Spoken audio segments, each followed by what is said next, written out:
মাননীয় প্রধানমন্ত্রী মাত্র যে উত্তরটি দিয়েছেন, নারীদের সামগ্রিক উন্নতির জন্য, অর্থনৈতিক উন্নতির জন্য যেসব পদক্ষেপগুলো নিয়েছেন, সেসব পদক্ষেপের ৫ নম্বর প্যারাগ্রাফের আলোকে মাননীয় স্পিকার, আমার সম্পূরক প্রশ্ন।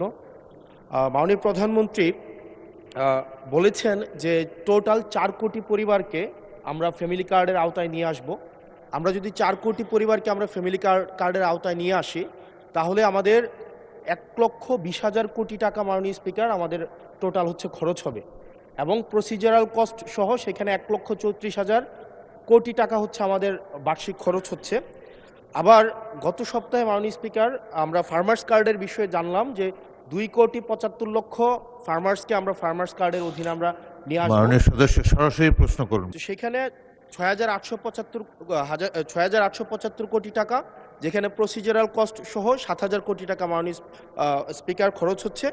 অর্থাৎ মাননীয় প্রধানমন্ত্রীর কাছে আমার প্রশ্ন, এই পদক্ষেপগুলো নিঃসন্দেহে মানুষকে সংযোগ করেছে, মানুষ সেগুলোর প্রতি আকৃষ্ট হয়েছে, কিন্তু আমার প্রশ্নটি হচ্ছে, আমরা ১,৪০,০০০ কোটি টাকা প্রত্যেক বছরে যদি একটা নির্ভরশীল অর্থনীতির খাতে আমরা বিনিয়োগ করি, সেক্ষেত্রে এটা কতটা হচ্ছে আমাদের অর্থনীতিকে স্বনির্ভর করবে, এবং এই অর্থটাকে আমরা সোশ্যাল সেফটি নেটসের যেই খাতগুলো এখন বর্তমানে বিদ্যমান রয়েছে সেগুলো থেকে কেটে এনে আমরা সেখানে বরাদ্দ দিচ্ছি, নাকি হচ্ছে আমরা নতুন করে আমরা এই খাতগুলোতে টাকা দিচ্ছি? যদি নতুন করে দেই, সেক্ষেত্রে মুদ্রাস্ফীতি ঘটার সম্ভাবনা রয়েছে কিনা সেটি পরীক্ষা করা হয়েছে কিনা, এটি আমার প্রশ্ন। ধন্যবাদ মাননীয় স্পিকার। মাননীয় প্রধানমন্ত্রী। মাননীয় স্পিকার, আপনাকে ধন্যবাদ। মাননীয় ইয়াং সংসদ সদস্য, আপনাকেও ধন্যবাদ আপনার প্রশ্নের জন্য। অবশ্যই আল্লাহর কাছে শুকরিয়া, আলহামদুলিল্লাহ, যে আমরা যে ফ্যামিলি কার্ডের কথা জনগণকে বলেছিলাম নির্বাচনের পূর্বে, সেই ফ্যামিলি কার্ডটি মানুষ গ্রহণ করেছে। আপনি নিজেও সাক্ষী, আপনার নির্বাচনী এলাকাতেও আপনাকেও মহিলারা ঘিরে ধরেছিল ফ্যামিলি কার্ড দেওয়ার জন্য। আপনি উত্তরে বলেছেন যেই মুহূর্তে ফ্যামিলি কার্ড সরকার দেবে আপনি চেষ্টা করবেন তাদেরকে ফ্যামিলি কার্ড ডিস্ট্রিবিউট করার জন্য। মাননীয় সংসদ সদস্য, আপনি নিশ্চয়ই এটি অনুধাবন করতে পারবেন যে ৪ কোটি পরিবারকে আমরা ফ্যামিলি কার্ড দিব। আমরা পর্যায়ক্রমিকভাবে সরকার এটা দেবে। পৃথিবীর কোনো সরকারের পক্ষেই একবারে এটি করা সম্ভব না। এই ডাটাগুলো কালেক্ট করতে হবে, কার কি অবস্থা, প্রত্যেকটা ফ্যামিলি ডাটা কালেক্ট করবে, পর্যায়ক্রমিকভাবে আমরা দিব। এবং প্রথম স্টেজে আমরা যারা ভালনারেবল ফ্যামিলি আমরা তাদেরকে এই কার্ডগুলো দিব। কাজেই ধীরে ধীরে আমরা বাজেটটি তৈরি করব এবং ধীরে ধীরেই আমরা কার্ড দেওয়ার সংখ্যাটা ধীরে ধীরে আমরা বাড়াবো। এবং সেজন্যই আমরা মনে করি আমাদের যেসব হিসাব নিকাশ করেছি আমরা, তাতে করে বাজেটের উপরে কোনো চাপ পড়ার তেমন কোনো কারণ নেই। এটি গেল ১ নম্বর। দ্বিতীয়ত, আপনি বলেছেন যে আরও যেগুলো social security safety net program আছে সেগুলির সাথে কনফ্লিক্ট করবে কিনা। মাননীয় সংসদ সদস্য, আপনি যদি দেখেন এই মুহূর্তে যে কটি ধরনের ডিফারেন্ট কাইন্ডের এই ধরনের প্রোগ্রাম আছে, আপনি যদি সবগুলোর অর্থ সহযোগিতা অ্যাড করেন, দেখবেন যে ফ্যামিলি কার্ডে যেই ২,৫০০ টাকা দেওয়া হচ্ছে সবগুলো অ্যাড করলেও সেটার পরিমাণ না।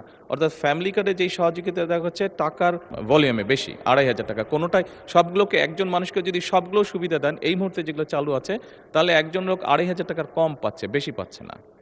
এবং এর মধ্যে আমরা দেখেছি, এর মধ্যে রিসার্চ করে অনেকগুলো মানুষ আছে বা অনেকগুলো ব্যক্তি আছেন যাদের উপরে রিপিটেশন হচ্ছে, যে একই সুবিধা কয়েকটি সুবিধা একজন ব্যক্তি পাচ্ছেন। তো সেগুলোকে আমরা কাট ডাউন করবো, সবগুলোকে আমরা কাট ডাউন করবো না। যেগুলো রিপিটেশন হচ্ছে সেগুলোকে আমরা কাট ডাউন করবো। এভাবেই করে আমরা ধীরে ধীরে নিয়ে যাব। আর আপনি ইনফ্লেশনের কথা বলেছেন, আমরা অবশ্যই টাকা ছাপিয়ে দিচ্ছি না, আমরা টাকা ছাপিয়ে দিব না, বরঞ্চ আমরা মনে করি এতে ইনফ্লেশনটা কমে আসবে। কারণ আপনি চিন্তা করুন, যখন সে ২,৫০০ টাকা পাচ্ছে, এর মধ্যে নিশ্চয়ই যারা পেয়েছে আপনি দেখেছেন যে তাদের ভিডিওতে দেখেছেন তাদের রিয়াকশনগুলো, কি করবে তারা। কেউ বলেছে জামা কাপড় কিনবে, কেউ বলেছে বইয়ের বাচ্চার জন্য বই কিনবে, কেউ বলেছে ফ্যামিলির প্রয়োজনীয় জিনিস ক্রয় করবে। তার মানে আপনি দেখুন, যেই মানুষগুলো পাচ্ছে এরা কিন্তু কোনো ব্র্যান্ডেড জিনিস ব্যবহার করে না। আমরা সবাই একটু অ্যাফোর্ড করতে বলে যে ব্র্যান্ডেড বিদেশি জিনিস ব্যবহার করি। এই মানুষগুলো কিন্তু যেসব জিনিস ব্যবহার করে সেগুলো কিন্তু তাদের প্রয়োজনীয় জিনিস ব্যবহার করে, এবং তারা যেই জিনিসগুলো ব্যবহার করে অধিকাংশই দেশীয় কলকারখানা, দেশেই উৎপাদিত হয়। কাজেই মাননীয় সংসদ সদস্য, এই টাকাটা যখন তার কাছে যাচ্ছে, সে যখন খরচ করছে, এই টাকাটা কিন্তু গ্রামীণ ইকোনমিতে ব্যবহৃত হচ্ছে। সে হয় মুরগি কিনছে, সে হয়তো থালা বাসন কিনছে, সে হয়তো গামছা কিনছে, যেই সবগুলো জিনিস, সে তার বাচ্চার যে কাপড় কিনছে, সে তার বাচ্চার জন্য যে বই কিনছে, সবগুলো জিনিস লোকালি প্রডিউস হচ্ছে। তার ফলে যেটা হবে, আমাদের লোকাল ইন্ডাস্ট্রিগুলো ধীরে ধীরে, এই যে 1,64,000 কোটি টাকার আপনি কথা বলেন, এটি সম্পূর্ণভাবে লোকাল ইন্ডাস্ট্রিগুলোতে যাবে, লোকাল ইন্ডাস্ট্রিগুলোকে এগুলো হেল্প করবে। এবং স্বাভাবিকভাবে যখন একটি গ্রামে যখন অনেকগুলো ফ্যামিলি, অনেকগুলো মহিলা এই কার্ডটি পাবেন, তারা যখন যেই দোকানে গিয়ে সদাই করবেন, তারা জিনিসপত্র কিনবেন, সেই দোকানে আপনি খোঁজ করে দেখুন, এখন হয়তো একজন হেল্পার আছে দোকানের, তার স্টাফ হয়তো একজন আছে, কিন্তু আপনি 3 মাস পরে বা 6 মাস পরে দেখবেন তার স্টাফ 2 জন হয়ে গেছে। কারণ স্বাভাবিকভাবে অনেকগুলো ফ্যামিলির কাছে এই সহযোগিতাটা পৌঁছাবে এবং তারা সেখানে সদাই করতে যাবে বা জিনিসপত্র কিনতে যাবে।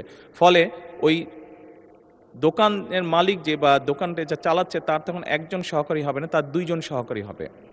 অর্থাৎ কর্মসংস্থানেরও একটি ব্যবস্থা হচ্ছে।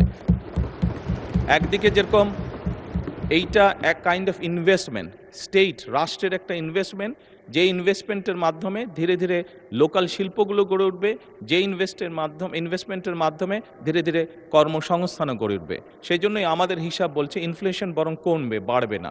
মাননীয় সংসদ সদস্য, ধন্যবাদ আপনার প্রশ্নের জন্য।